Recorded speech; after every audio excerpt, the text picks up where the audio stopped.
Bismillahirrahmanirrahim. Assalamualaikum warahmatullahi wabarakatuh.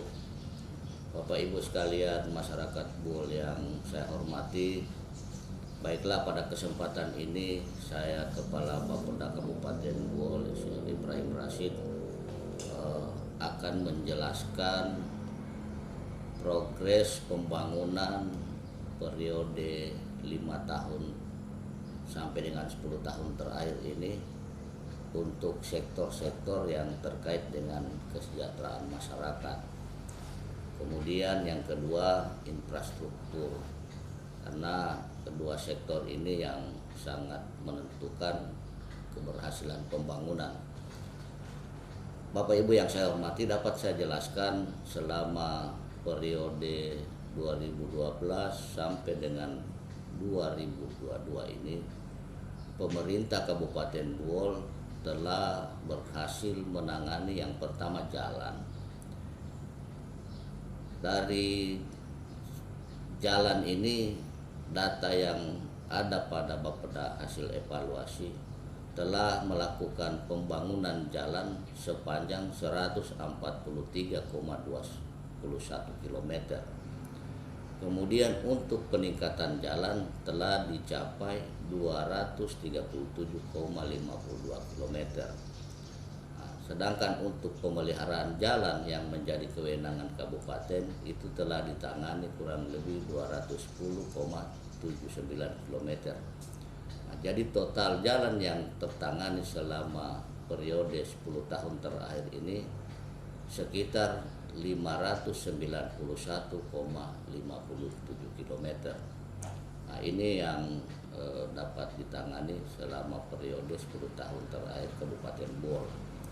Kemudian untuk sektor pertanian yang menjadi konsentrasi di periode 10 tahun terakhir kepemimpinan Pak Bupati Dr. Rudi dan Pak Bulan Batalipu ini untuk sektor pertanian diarahkan kepada yang pertama pengembangan peternakan.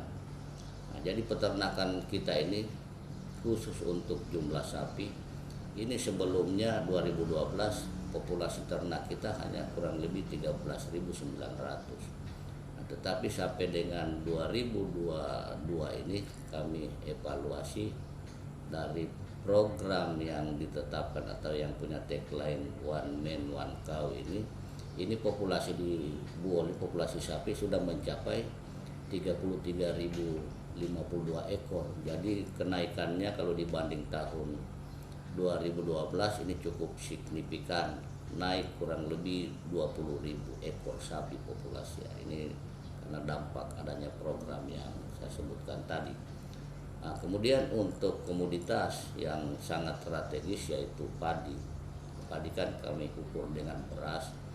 Ini sampai dengan sekarang produksi beras kita itu sudah mencapai 16.500 ton kurang lebih. Nah, sementara kebutuhan kita hanya 15.000 ton, ini kebutuhan masyarakat Buol ya. Jadi ada surplus kurang lebih 1.455 ton.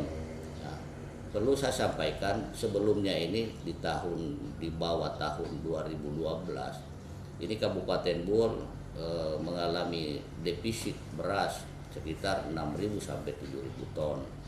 Nah, tetapi alhamdulillah dengan adanya program cetak sawah, dengan adanya bantuan sarana produksi, obat-obatan, nah ini yang dicapai tadi malah kita dari yang daerah yang minus atau ya minus 6.000 sampai 7.000 ton beras, ya sekarang kita malah sudah surplus. Ini yang patut kita syukuri.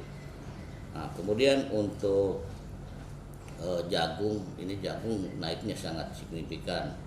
Sebelum tahun 2012 ini produksi jagung Kabupaten Buol ini hanya main di sekitar 1.000-an ton.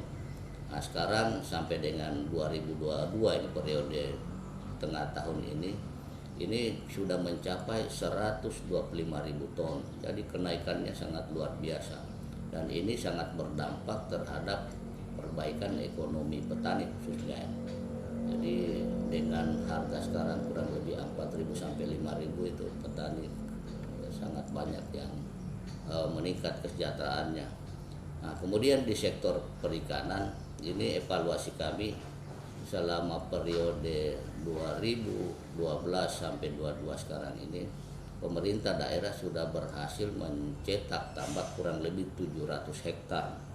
Kemudian membantu nelayan dengan motorisasi katinting itu sudah 1050 katinting diberikan kepada nelayan. Ditambah lagi ada kurang lebih 65 buah kapal. Nah, dampak dari program-program yang di atas ini kalau kami lihat diukur dengan tren penurunan kemiskinan. Ya, kalau kemiskinan kita tahun sebelumnya itu kurang lebih 18% tahun 2011. Ini pada tahun 2021 kita tinggal 14%. Malah sebenarnya kalau bukan krisis kemarin Covid itu di posisi 13%. Nah, jadi ada penurunan kemiskinan. Ini dampak dari program dan infrastruktur yang saya sampaikan tadi. Nah, kemudian lebih lanjut, kalau di pembangunan itu kan mengukur pembangunan itu ada yang namanya IPM, Indeks Pembangunan Manusia. Nah, IPM ini 3 indikator yang menentukan. Yang pertama kesehatan bagus, pendidikan bagus, dan ekonomi bagus. Nah, ternyata setelah dilakukan pengukuran oleh Badan Statistik, karena ini yang berwenang mengukur, ini IPM kita yang dulunya 63,98 poin pada tahun 2012, tahun ini kita sudah pada posisi 68,25 poin. Artinya indeks pembangunan di Bohol ini sudah menengah ke atas ukuran pembangunan kita. Nah, jadi kalau IPM ini sudah bagus, malah kalau dapat lagi 1,75 poin sehingga pada posisi 70 itu kita sudah indeks pembangunan di kategori sudah bagus, karena sekarang ini sedang, kalau misalnya 70 sudah tinggi.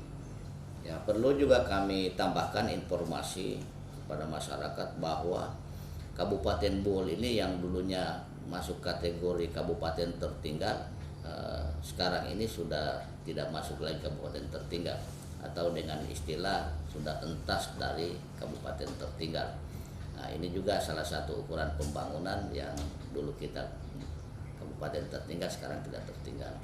Nah, ini juga yang menetapkan pemerintah pusat, bukan kita nilai sendiri. Nah, jadi status kita sudah kabupaten tidak tertinggal. Nah, ini yang jadi ukuran-ukuran, sehingga kalau misalnya ada yang bilang pembangunan di Bohol itu tidak ada, kalau saya pakai data apa? Karena data-data yang saya sampaikan ini bukan data juga yang diukur oleh Pemda sendiri, tapi ada BPS yang sangat independen mengukur makroekonomi atau perkembangan ekonomi di kabupaten kita. Nah, jadi ini barangkali yang dapat saya sampaikan supaya masyarakat Kabupaten Bohol secara umum kalau misalnya menyampaikan berhasil tidak berhasilnya pembangunan ini ada ukuran-ukuran yang jelas ya. Tidak kalau kami ukurannya, kalau misalnya masyarakat pertanyakan betul enggak yang disampaikan, silakan ke BPS, di situ itu ada semua, bagaimana kemiskinan, bagaimana Gini rasio, bagaimana indeks pembangunan manusia. Nah, jadi di sana kita melihat. Nah, jadi yang saya sampaikan di akhir ini itu yang dampak daripada komitmen pemerintah kabupaten memajukan masyarakat kemiskinan. Malah di ukuran pendidikan ini kita sudah bagus, lama sekolahnya meningkat, kemudian melek huruf juga sudah 90%. Akhirnya orang di Bohol ini kalau namanya tulis menulis baca membaca sudah di posisi bagus. Nah, ini yang kemarin saya lihat berdampak pada peningkatan indeks pembangunan manusia kita. Nah, barangkali itu yang dapat saya sampaikan. Terima kasih. Assalamualaikum warahmatullahi wabarakatuh.